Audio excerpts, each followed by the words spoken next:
pagmamahal niya sa amin. Sa kabila po na nandito po siya sa Marbella, marami po siya din sinasabi sa akin, tumatawag po, tinatawagan ko po. Nandun po yung sakit sa loob ko, yung mga nararanasan niya.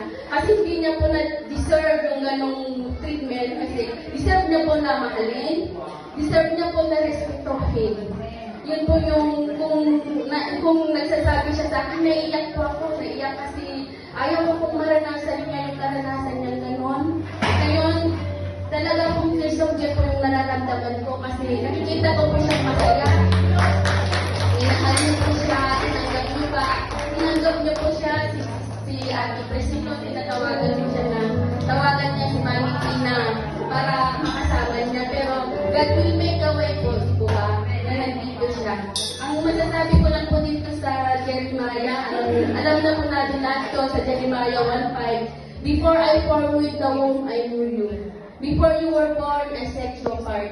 I appointed you as a prophet to the nation. Sa Jeremiah 29:11, for I know the plans that I have for you, declares the Lord. Plans to prosper you, not to harm you. Plans to give you hope and a future. Alam ko din naman po kung paano po na pinagpala at pinagbabayan ng Diyos si Mami Tina sa nakalipas na 11 years po na kakilala ko po siya.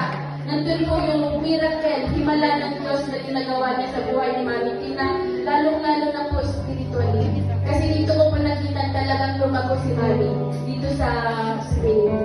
At sa mga anak na dito, nagpapasalamat ako sa inyo, sa mga kapatira, sa pagmamahal niyo kay Mami Tina.